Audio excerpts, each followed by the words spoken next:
With that, I want to bring up Whit Blanton, who is the head of the Forward Pinellas organization, which is the combination of Pinellas Planning Council and the MPO, now a single organization representing the entire county and all municipalities.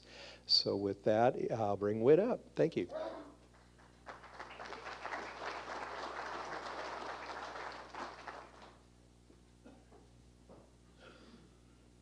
Good morning, everybody. It's really great to be here and great to be part of this symposium this year. And before I get started, I want to talk a little bit about a trip that I took with County Commissioner John Maroney and other folks last week to St. Louis. And there were some really impressive takeaways from that community on regional transportation. And one of the things that we got into a conversation about at one point was the Missouri DOT chief engineer who worked on the I-64 project that we were looking at and worked with other agencies to build a light rail system in St. Louis and develop a really robust regional transportation network. We started talking about, well, there's some differences between St. Louis and that metro area and the Tampa Bay metro area. First of all, we're growing like crazy, and they're not. They've been pretty stagnant for about 25 or 30 years in the St. Louis region. And he said, you know, we would love to have your problem of growth. And he used the air quotes for that problem. And he said, growth creates opportunity. And when you have growth, you have opportunity. And I really appreciated Bill Fruth's summary presentation earlier because he showed that baseball analogy. And I'm a baseball fan, and I think of growth as a little bit like the speed at the top of the batting order.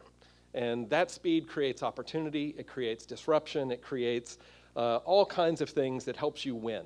But if you can't get that speedy outfielder who's at the top of your order on first base, then you're never going to take advantage of that opportunity that growth gives you. And I think that's a big part of what we're trying to do at Forward Pinellas is create that opportunity to get on base and to let the private sector and to let all of our communities thrive by going around the bases, getting home, and scoring. So I titled this presentation Adapt, Build, Connect because that's really the framework for what we have to do in Pinellas County to be successful, to have a shared approach for a better Pinellas County that thrives in all sectors of our economy and in our cultural identity. And I'm a big believer that planning builds public wealth. Good plans put together thoughtfully with the right combination of resources and attention can build public wealth for everyone. And planning really does focus on the neighborhood level, the community level, and the regional level. And we have to keep our eye on the ball at all three of those levels.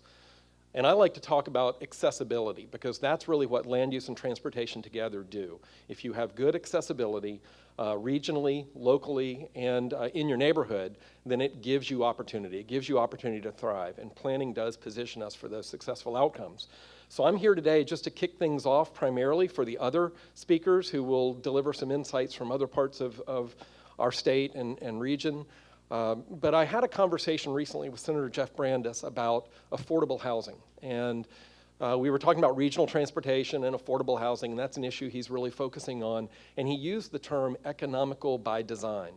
And I said, well, I'm not really sure what that means. Can you explain it to me? And he says, well, it means that we're assembling the land, we're putting the resources in, we're giving people the opportunity to thrive by having development that's ready to go, that's cleared of regulatory barriers and other hurdles that drive up the cost of housing. And I said, well, Senator, it sounds like you're talking about location efficiency. Putting housing where we have transit service, putting housing where we have walkable destinations, thinking about regional accessibility such as US 19 and Gulf to Bay and places like that where you can get to jobs around the region in a 20-minute travel time on a good day, not in the last 10 days maybe if you're going to Tampa. And he agreed with me, and I think that's an area where we really can work together. So I like that phrase, economical by design. It's another way to talk about what we're trying to accomplish here.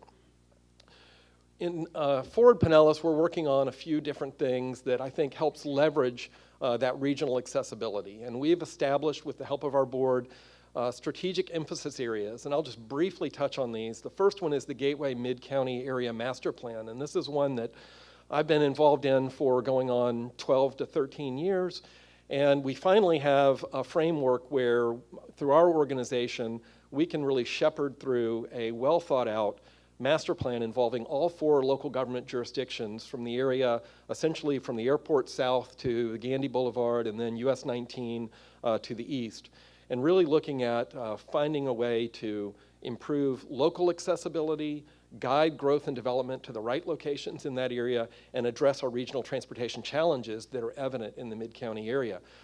We are in the process of pursuing funding with FDOT and our local government partners, and I have some really good feelings now, and I'll know maybe in about another month that DOT will come to the table and participate in that important effort. They are also, through their Tampa Bay Express reset, and you've heard about that maybe a little bit, forming community working groups throughout the region. And one of those community working groups will be here in Pinellas County. And it's not just about managed lanes and toll lanes and things like that. It's about how we better regional transportation. And we've created that community working group focused on the Mid-County area from about State Road 60 down to Gandy and then a little bit to the west of US 19. And that will help shepherd the findings from the Tampa Bay Premium Transit Plan that's underway and apply that to what we need to do in our Mid-County Gateway area. The second emphasis area is enhancing beach community access, and that is a huge driver of our economy. Over $9 billion contributed to our economy in 2015, and we are working on all host of items, and you can see some of them listed here. We will be having a technology forum later this summer that will look at what are the different options for getting not just from downtown Clearwater to the beach, but connecting our airport, connecting across Courtney Campbell Causeway, and how we can really seamlessly improve transportation accessibility throughout our beach communities for workers, for visitors, and for everyone. And then finally, our third emphasis area is a vision for the US 19 corridor. And with the leadership of Commissioner Seal and others, we have made tremendous strides in improving the mobility along US 19. I got down US 19 to get here really easily this morning. Couldn't have said that 10, 15 years ago. And as we develop that corridor, we really need to look at what are the opportunities for economic growth in that corridor. And I'm a big believer that it will be our future economic engine for residential and commercial development for the foreseeable future, because we have available land, we have tremendous regional accessibility, and as we continue to work on the design and accessibility of that, we can leverage that for economic opportunity in Pinellas County. So one of the challenges we have in Pinellas County and throughout Tampa Bay is that we spend an inordinate amount of our household earnings on transportation and housing. In general, over the course of all of Tampa Bay, we are at about 60% of our household income on those two categories. And the benchmark for affordability is at 45% nationwide. So we're well over that. And Pinellas County has exacerbated that situation because the median price of a single-family home is somewhere north of $215,000 compared to about $180,000 in Hillsborough and $160,000 in Pasco. So that housing cost is even higher, and because we lack transportation accessibility for everyone, we increase that cost. You really have to have a car to get around to most opportunities here. And you can see that our rents are increasing, single-family home prices are increasing, and this really not only hits minorities hardest, but it hits young people who are coming here to work, who are looking for housing. They want to live in the cool areas. They can't afford to live in the cool areas, so they move to the middle areas, and then they lack accessibility. So that's a real cycle that we need to overcome. And so investing in housing and transportation, I'm a big believer, gives people money right back in their pockets. It gives people the opportunity to spend those dollars instead of on housing and transportation on other things like investing in education for them or their children, or buying a different kind of house, or even going on vacations, and whatever you want to do to make your life whole. So where do we go from here, recognizing some of those challenges? Our job at Forward Pinellas is to work with our partners to be the convener, to identify key steps that we all can work towards and share common objectives and accomplish our needs. So what are we trying to do as an agency, and how does that fit within this multi-jurisdictional framework? And I've started using the term adapt, build, connect, and that is really the framework that we need to embrace to guide how we grow. And I'll explain these things in a little bit. So let's start with adapt. We are all about adaptation. That's essentially what humans do. And as I use it in this term, adapting means that we need to respond to a shifting economic market. There are changes that are happening from a retail sales standpoint. Bricks and mortar retail is giving way to internet sales, and we need to acknowledge that and recognize that. Our changing demographics. For a while there, Pinellas County's age demographic was declining. We were getting younger, and now that's reversed, and we're now getting a little bit older in Pinellas County, and that mirrors national trends. So we have to think about that and what that means for our society. We also have to recognize that we are an increasingly vulnerable county to environmental factors and other factors as well. And because of that change that's happening globally, we need to be able to respond and harden our infrastructure and think about ways that we can sustain our growth and communities. And technology is also changing at an incredibly rapid pace, and that's one of the reasons we want to have this technology forum this summer to look at how we can apply technology to help solve some of our transportation strategies and challenges, but also how we can use technology to give people better information about jobs, access, destinations. And as we understand this changing policy environment, we need to respond with our own strategies locally. From a big picture standpoint, we are right now in the middle of probably the biggest policy change in decades at a national level. And whether you support that change or not, it's happening. And I think what that means for us is that we need to be conditioned on less reliance on Washington to deliver the goods, particularly from a transportation standpoint. I see a trend where a lot of the resources that came from the federal government will be shifting to the states and maybe shifting to the regions. And we need to prepare ourselves and be ready for that to happen. And I don't think the state of Florida is yet prepared for that shift from Washington to the states, if it really does happen in a way that many in Congress have advocated over the last several years. And that means that we have to get ready at a state and regional level. And I've been very encouraged by our partners at the Florida Department of Transportation. I do think that they are evolving and moving in that right direction. I think we can have a great partnership going forward based on what I've seen over the last 6 months or so. One of the challenges we have here in Pinellas County is with our road network. Our state road network and our county road network has historically been built to move people quickly through our region. And the state has now recognized that moving people fast through an area may not be the best strategy in all contexts. So while we need regional transportation that does move people quickly, we also need to recognize that good transportation means different things to different people depending on where you are. And so FDOT has now about to adopt a complete streets policy. Well, they have the policy adopted. Now they're adopting a handbook that will guide their design manual for how they build roads. We are also working in conjunction with the County Public Works Department to do the same thing here for Pinellas County. And that will help us really thrive in sustaining a regional vision, not only for Tampa Bay, but how Pinellas County and all of our 24 municipalities fit into that regional vision. Our role here at Forward Pinellas is to blend the transportation and land use roles to think about how we integrate and link land use and transportation for innovation and strategic economic decision making. So we are the forum for regional leadership, and I think that has to come from a clear, compelling vision. And a compelling vision is one that resonates with people, that they can use and they can apply. And I like to tell people about my experience working in the city of Charlotte, where over 25 years, Charlotte adopted a centers, corridors, and wedges vision. And you might not know coming into elected office what centers, corridors, and wedges really meant, but you understand the basics of it, that we're guiding growth and development to the centers and our corridors where we're investing in transportation, sewer, stormwater, those kinds of things. And in the wedge areas between those centers and corridors, you're going to pay a little more to develop because that's really not efficient quality development in those areas. So we are now embarking on what we're calling a performance-based, outcome-driven planning process.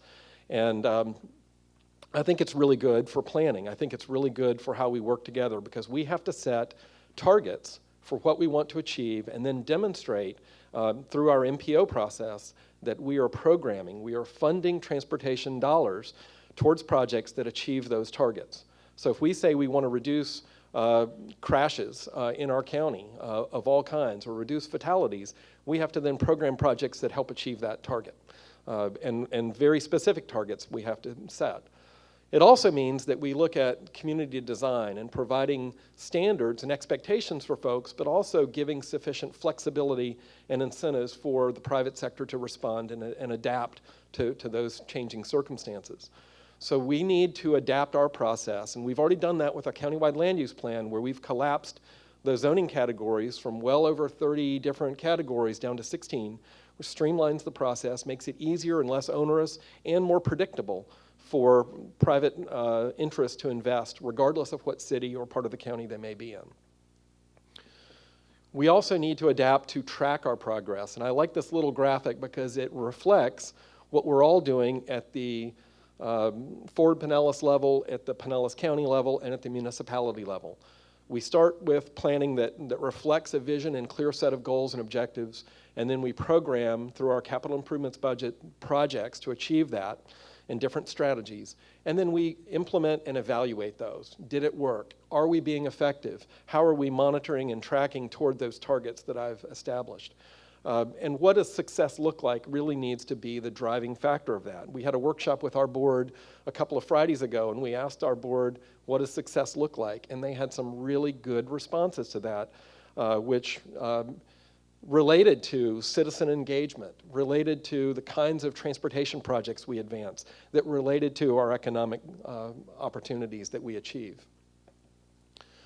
Our economic success in Pinellas County is tied to the economic success of the Tampa Bay region. And it's tied not only because of transportation, but because our workforce is incredibly mobile. I had an opportunity to meet with Hydrodyne, an employer in the Mid-County area along the Bryan Dairy corridor, and they relocated to the Bryan Dairy area from Oldsmar because they needed more space. So they got space in the Bryan Dairy corridor, and then they found a dilemma.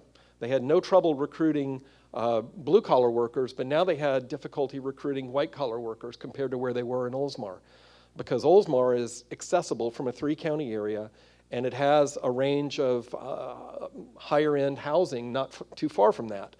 That's really not the same issue that we have in the Bryan Dairy area, where transportation barriers are an impediment to getting people who have a choice of where they can work to that location. So we need to work on that. I think our forthcoming Gateway Expressway project, which will be under construction in 2017, will help, but we need to continue working at transportation solutions, particularly in the Mid-County area. So we have a 3-tiered planning framework that looks at how we partner at the state and regional level with our various entities around the community, how we work countywide, and then how we work in each one of our individual communities. And every one of our 24 municipalities has to see themselves in this regional framework, this regional vision. And if you drove on any of our bridges in the last 10 days, I joked about it a minute ago, you recognize how lacking in resiliency we are. When one bridge has a fatal car crash or even a severe car crash that shuts down even 1 lane or 2 lanes, you can see an hour or more delay on the Courtney Campbell, or an hour or more delay on the Bayside Bridge, or you're routing through Oldsmar and down south somehow. And that is not sustainable. So we need to continue working on solutions to overcome one of those key barriers. I asked our staff to put together a very quick and dirty graphic of the 30 or so intersections that we have in Pinellas County that we consider saturated.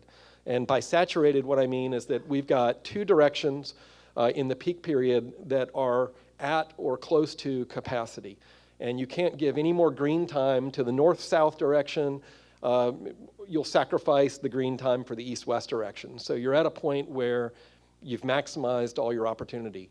If you look at trying to improve every one of those intersections to resolve congestion, and I'm just guessing here, I'm ballparking that there's probably an average of $5 to $10 million to widen those intersections, you look at a pretty high cost. And that is not something that we have funding for in any of our resources, even with the penny for Pinellas. And so we're faced with a choice. Do we spend our resources on continuing to widen out all of our intersections that are approaching this sort of condition, or do we look at other solutions? And I think it's a balance. You know, some of these intersections need to be widened, they need to be modified. Others maybe don't because of the context. But we're dealing with what I call a zero-sum set of outcomes. If we continue to widen intersections, then we reduce the walkability of our communities, and the accessibility to transit or the accessibility to shopping for people who live in those nearby areas.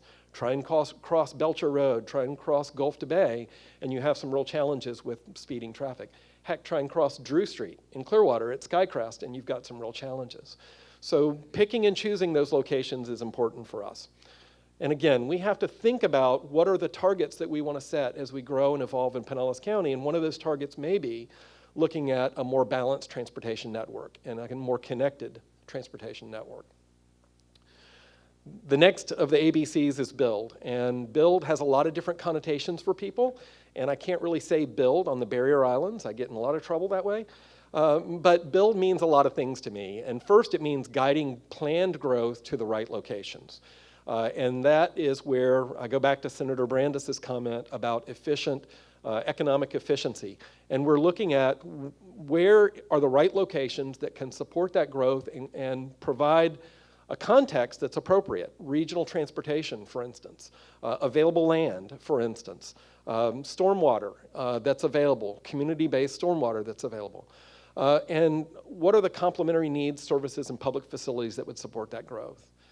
The next part of build is building community and building capacity. We have 24 jurisdictions, and not all of them have the same level of staff, and a lot of them rely on us for technical assistance and support. But building community and building capacity really starts with engagement. It means sitting down, not at just staff level or at a commission or council level, but with residents. And so we're going to be going around and having library talks about transportation and development throughout the county and figuring out what are the needs from a values-based perspective. And that was another takeaway from our St. Louis trip. They started with values before they started with projects. And I think that's incredibly important to how you move forward. Building connected networks, building trust in the process by having transparency in how we plan, how we prioritize the limited resources that we have for projects, and then building public wealth through good planning and wise decision making. And I'm just going to highlight a couple of examples of that. Really proud of the city of Clearwater recently for adopting US 19 zoning district standards to guide increased density and intensity in the US 19 corridor from Countryside Mall south to the Bel Air road area. And again, the condition for giving intensity and density is that you will build a walkable design as part of that redevelopment. You will connect to the Pinellas Trail. You will connect to sidewalks. You will provide reduced or reoriented parking for your building. You will not have drive-throughs in certain locations, or at least encouraging that not to happen.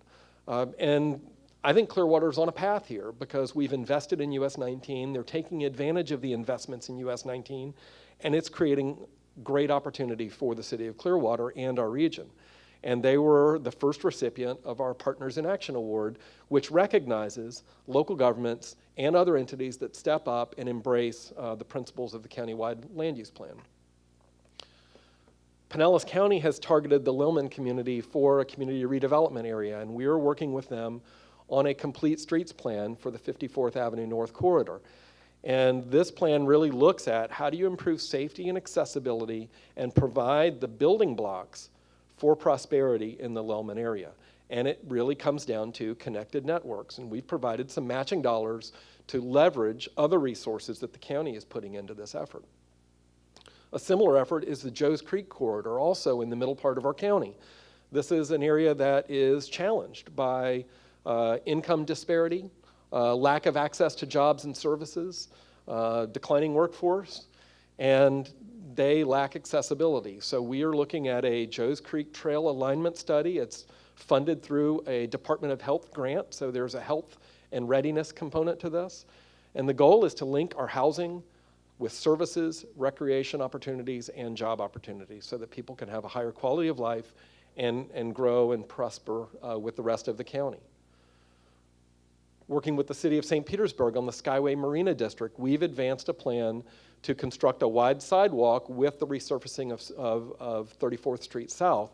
And in addition to that, we're going to be working with the Department of Transportation in the city and the Skyway Marina District itself to look at the feasibility of converting one of those lanes on 34th Street into a bus or other type of access street. We'll have to go through that analysis to make sure it makes sense, but that is something that I think would help reinforce the planning, the good planning that's being done in that part of the city of St. Petersburg. So we're about matching resources to achieve a greater goal with these different projects. And finally, with building trust and buy-in, engaging in open community conversations throughout Pinellas County and understanding what people really value and what they would like to see happen in their city and in their community. And I had a great discussion just recently with the city manager of Safety Harbor about having a trail network that links Oldsmar with Safety Harbor, which is important for that part of the county, and overcoming one of the barriers, which is State Road 580, to make that happen. Again, if we can have these conversations and connect our communities, we'll be better off and we'll work better together.